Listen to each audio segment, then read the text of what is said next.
Hey guys, welcome back or welcome to my channel if you are new here. My name is Maddie and in today's bookish video I'm going to be telling you about the 25 books I want to read in 2025. Happy New Year! Cheers to another great reading year. I also wanted to do a separate video where I give you new releases to look out for in 2025, except I've seen 6 million people do that already. And most of my books are the same as theirs, but I do have a few, more than a few, maybe like 8 new releases that I haven't seen anybody talking about. So I want to put those on your radar. I know I'm excited to read them as well. So I kind of just combined 2 videos into one. So let's get into the new releases that are part of my 25 books that I really want to read in 2025. And I'll list them in order. Okay, so on January 7th, which has already passed by the time you're seeing this video, No Place Left to Hide by Megan Lawley is coming out.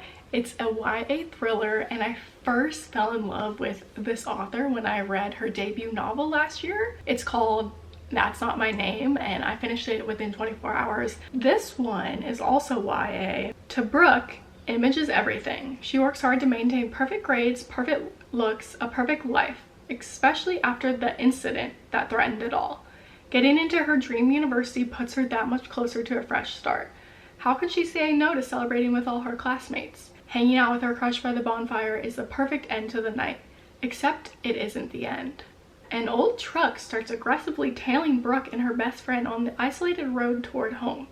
Someone thinks they know the truth about the incident, and they won't stop until it's all out in the open. This terrifying drive is about to bring out Brooke's worst fears, if she survives it. That sounds spooky. If you guys want a quick thriller, definitely pick up this author's debut novel and then keep your eye on this one. This next book, I'm letting you guys know when it's coming out, but I have actually already read it.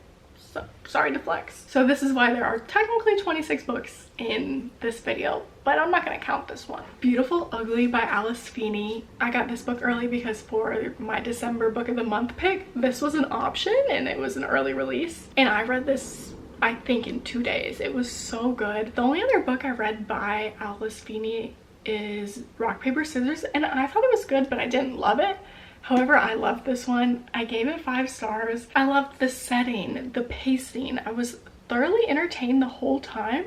And then just when I thought the plot twist was already good, it got even better. This takes place on a small island in Scotland where everybody knows each other, where there's no crime, and I loved it. I ate it up. First book I read of the year and gave it 5 stars. So pretending like I didn't mention that one for my 25 books I want to read. Number 2 is going to be Onyx Storm. This is the 3rd book in the Empyrean series, which, if you don't know, Fourth Wing is the first book by Rebecca Yarros, and then Iron Flame was the 2nd book that came out maybe a year and a half ago. It came out at the end of 2023, and all of my Fourth Wing fans have been anxiously awaiting for this moment because we can't get enough of Xaden. And Violet. I do like Violet as a female main character. If you haven't dipped your toes into fantasy yet, but you love romance and you've always been interested in reading fantasy books, or maybe you loved dystopian novels when you were younger, you have to pick up this one. I promise you, you will love it. And I believe Rebecca Yarros described this book as being a perfect fantasy book for romance lovers, because this is technically a romantasy. There's romance, there's fantasy. The setting is at a war college. Then, I did not know this until recently, but the 3rd book I want to read is The Crash by Frida McFadden. This comes out on January 28th, and I see a lot of people reading Frida McFadden books lately and giving them like horrible reviews and awful ratings. Guys, we know that the writing is probably a 4th grade reading level, but the stories are good, okay? The stories are shocking, they're surprising, at least to me, and most importantly, you don't have to use any brain power when reading these. Some people ask me, like, how do you read a book after a hard day of work when you just want to relax and watch TV? And my answer is because I read mindless books. I read books that make me escape from the real world. And Frida McFadden does exactly that. They're thrillers, so they're super fast paced, and I like Frida McFadden, okay? I'll say it right here. I like her books and I appreciate them for what they are. This is what the summary says for this one. The nightmare she's running from is nothing compared to where she's headed. Tegan is 8 months pregnant, alone, and desperately wants to put her crumbling life in the rearview mirror. So she hits the road, planning to stay with her brother until she can figure out her next move. But she doesn't realize she's heading straight into a blizzard. She never arrives at her destination. Stranded in rural Maine with a dead car and broken ankle. Oh gosh. Tegan worries she's made a terrible mistake. By a miracle, she is rescued by a couple who offers her a room in their warm cabin until the snow clears. Tegan, don't do it. But something isn't right. Duh. Tegan believed she was waiting out the storm, but as time ticks by, she comes to realize she is in grave danger. This safe haven isn't what she thought it was, and staying here may have been her most deadly mistake. And now she must do whatever it takes to save herself and her unborn child. Guys, that sounds good. Be real. Book 4. Deep End by Ali Hazelwood. I love Ali Hazelwood. I think her writing is fun. She does the same story over and over again, but I'm going to eat it up over and over again. I loved her most recent book, Not in Love, which was one of her spiciest novels she's ever published, but some people did not. So I'm sorry if that's you, but I think you should give Not in Love a chance, and I think I'm going to love this new release because it is also described as very steamy. It's a steamy college romance about a competitive diver and a swimmer, and I believe they are rivals, which is a fun trope to read about. The next book I want to read is called Needy Little Things, and I first heard about this book because it was being compared to Ace of Spades, and I haven't talked about Ace of Spades for a while on this channel because I did read it a few years ago, but when I read it, I could not shut up about it. I've recommended Ace of Spades to so many people and I genuinely love the story, so I'm really excited to read this one. It's a YA mystery, and it says, a gripping blend of magical realism and mystery. This novel follows Soraya, a 17-year-old with a unique gift, as she navigates friendship, family struggles, and the dark secrets behind her friends' disappearances in a thought-provoking exploration of social issues and suspense. So it sounds like there's a lot to unpack here. As much as I love a mindless read, I also love when there is more depth in a book, when I know that going into it, and I love a deeper message. Then on February 11th, First Time Caller by B.K. Borison is coming out. This is the author of Love Light Farms, which people love, but I am so late to the game. I haven't read those books yet. I thought this book was out the other day, and I actually went to download it last night because I saw Kimmy Reads on YouTube talking about this book. But to my shock and utter disappointment, when I went to download this book, it said I had to pre-order it. We're getting there though. The description says, a hopeless romantic meets a jaded radio host in this cozy, Sleepless in Seattle inspired love story. Aiden Valentine has a secret. He's falling out of love with love. And as the host of Baltimore's romance hotline, that's a bit of a problem. But when a young girl calls into the station asking for dating advice for her mom, the interview goes viral, thrusting Aiden and heartstrings into the limelight. Lucy Stone thought she was doing just fine. She has a good job, an incredible family, and a smart, slightly devious kid. But when all of Baltimore is suddenly scrutinizing her love life, or lack thereof, she begins to question if she's as happy as she thought. Maybe a little more romance wouldn't be such a bad thing. Everyone wants Lucy to find her happy ending. Even the handsome, temperamental man, I don't think I said that right, calling the shots. But when sparks start to fly behind the scenes, Lucy must make the final call between the radio-sponsored Happily Ever After or the man in the headphones next to her. Then on March 18th, John Green's newest release comes out called Everything is Tuberculosis. And you know what? I will read anything by John Green. I favor his young adult romance, but I know his nonfiction books are great as well. Sam loved The Anthropocene, and I feel like I read a few chapters of that book before I had to return it to the library, and I enjoyed his writing. It talks about the fight against tuberculosis because it is still one of the deadliest diseases in history, and how tuberculosis is a treatable or curable illness, and yet over 1 million people are still dying from it every year. So it talks about a young man that I believe John Green met with tuberculosis and his struggles with it, and the whole healthcare system and so on. The next one, I cannot believe we have been forgetting about this. I've been watching so many anticipated releases videos, and all of my favorite booktubers have forgotten about this one, and that is Sunrise on the Reaping by Suzanne Collins. This comes out March 18th, and this is another prequel to The Hunger Games, but this time it is Haymitch's story. And then once we get this book, the movie comes out next year. So much to look forward to. Already can't wait for 2026. I think Haymitch is such a funny character who has also been through a lot, so I'm definitely excited to hear his story finally. I'm a huge Hunger Games fan. What can I say? Then we have on April 1st, Abby Jimenez is releasing Say You'll Remember Me. I'm such a big Abby Jimenez fan. I will say I didn't love her book that came out last year, Just for the Summer. I thought it was good, but not my favorite of hers, so I'm excited to read this one, and I hope I can relate to this one more because I really do enjoy Abby Jimenez's work. On April 15th, we have a small town cowboy romance coming out, and that is Wild and Wrangled by Lila Sage.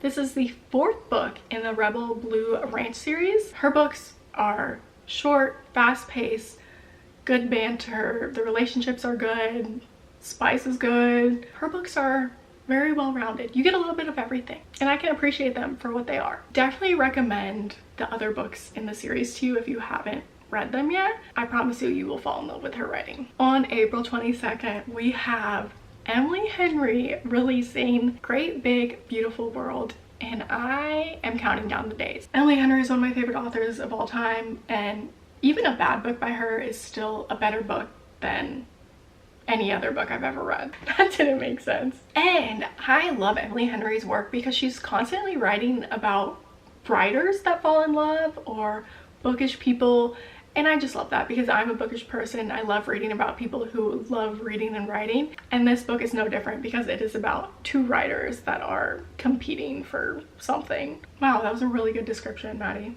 But I'm sure you guys know what this book is about. It's been buzzing around for almost a year now because everybody can't wait. On May 6th, The Missing Half by Ashley Flowers is coming out. If you don't know, Ashley Flowers is the host of Crime Junkie, and her debut novel came out a year or 2 ago, and I loved it. I think I gave it 4.5 stars. It was called All Good People Here. It says, Nicole Monroe is in a rut. At 24, she lives alone in a dinky apartment in her hometown of Indiana. She's just gotten a DWI, and she works the same dead-end job she's been working since high school, a job she only has because her boss is a family friend. Everyone has felt sorry for her the last 7 years, since the day her older sister Casey vanished without a trace. On the night Casey went missing, her car was found over 100 miles from home. The driver's door was open and her purse was untouched in the seat next to it. The only real clue in her disappearance was Jules Connor, another young woman from the same area who disappeared in the same way 2 weeks earlier. But with so little for the police to go on, both their cases eventually went cold. Nicole wants nothing more than to move on from her sister's disappearance and the state it's left her in. But one day, Jules' sister, Jenna, walks into her life and offers Nicole something she hasn't felt in a long time: hope. What follows is a gripping tale of 2 sisters who will do anything to find their missing halves, even if it means destroying everything they've ever known. I want to read that tomorrow. If you're seeing this, Ashley Flowers, please send me an ARC. Also on May 6th, we have 2 other books coming out. One Golden Summer by Carly Fortune and What Happens in Amsterdam by Rachel Lynn Solomon. I love Carly Fortune. I absolutely fell in love with her writing in Every Summer After, and One Golden Summer is so exciting to me because it's actually following another character that was in Every Summer After. It's following Charlie, which is the older brother of Sam. Hopefully I didn't make that name up, but it's his happy ending. The settings of her books are always amazing. Great summer romances, and I cannot wait to read Rachel Lynn Solomon's newest release because she lives in Amsterdam currently, which is what inspired this book, and I also live in Amsterdam. If you're not new here, I talk about this all the time because I'm so excited to be here and I'm so happy here. I cannot wait to see what she pulls from the city, and I think it will just be a vibe reading her love letter to Amsterdam while I'm still living in Amsterdam. It says, Danny Dorfman has somehow made it to her 30s without knowing what she wants to do with her life. relatable. So when an office romance ends poorly and gets her fired, she applies for a job in Amsterdam, idly dreaming of escaping the mess she's created, but never imagining she'll actually get it. Except she does. By the end of her first week in Amsterdam, she's never felt more adrift or alone. Then she crashes her bike into her high school ex-boyfriend. Years later, there's still sizzling chemistry between them. And okay, maybe a little animosity. More importantly, Wouter? I think that's his name. Needs to be married to inherit a gorgeous family home on a canal. And when Danny's job falls apart, she needs a visa. As the marriage of convenience pushes them together in unexpected ways, Danny must decide whether her new life is yet another mistake, or if it's worth taking a risk on a second chance. Marriage of convenience? Second chance romance? This is going to be the book of the year.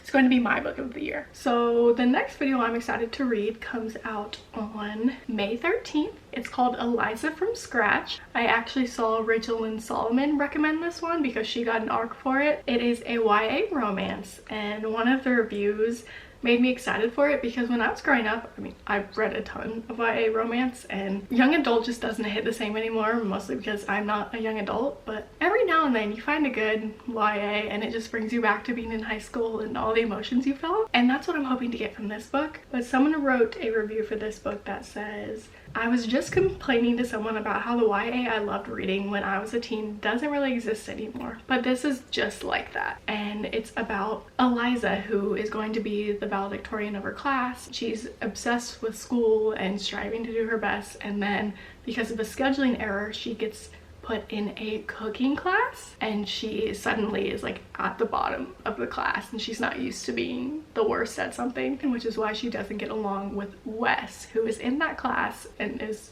exceeding in it. The last sentence of this description says, with her rank on the line, Eliza's only hope is to snatch the midterm cooking contest win from Wes, however improbable that may be.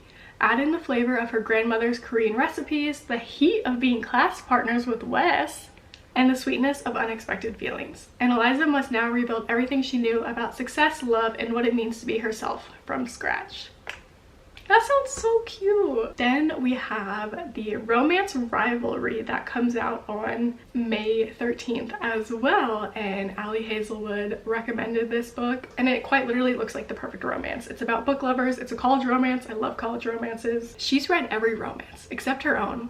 Irene Park loves romance novels, so much so she's made a career of them as an online book reviewer with a massive following. But Irene's real-life dating story?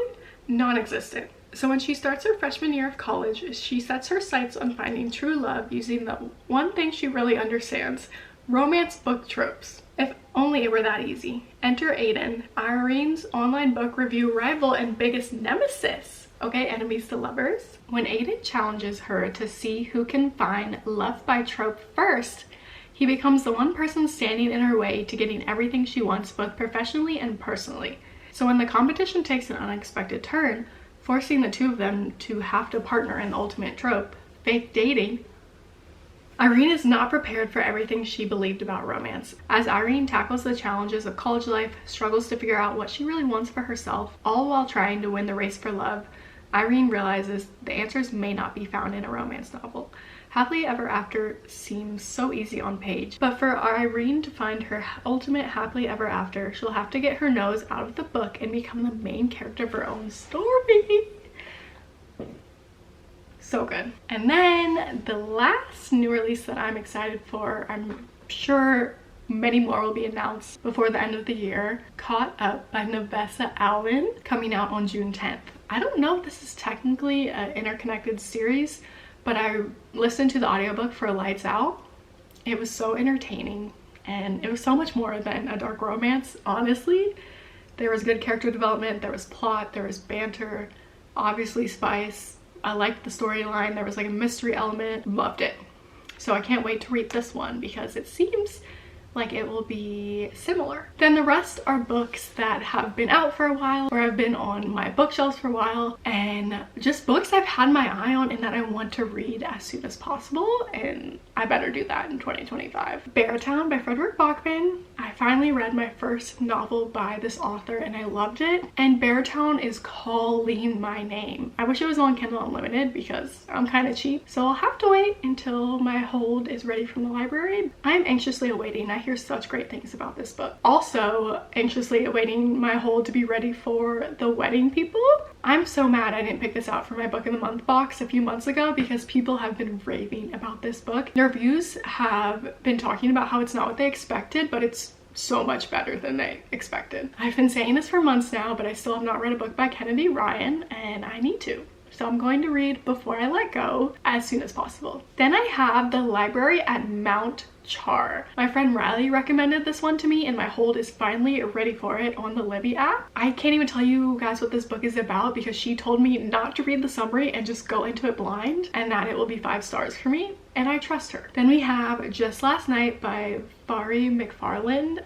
Haley Pham raves about this author and how her books are so deep and handle a lot of heavy topics, but also that her banter is great, and this author is kind of similar to Emily Henry, and I'm interested in that because I love Emily Henry. Then I just have on my list a Mariana Zapata book because I have not read anything by her, and I don't know if I will love her books because I think they're all slow burn, extremely slow burn, but I have my eye on a few because Heather McLary just absolutely loves Mariana Zapata, and I trust Heather.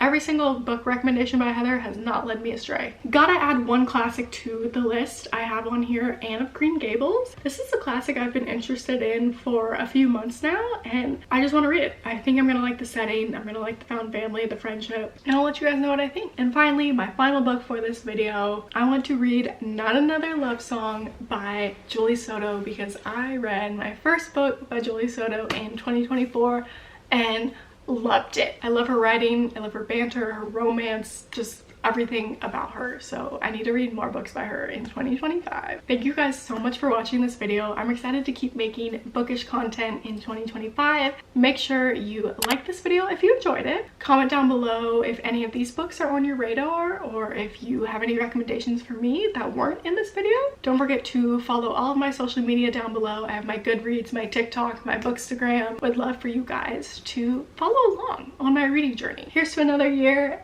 yapping about books. See you guys next time. Bye.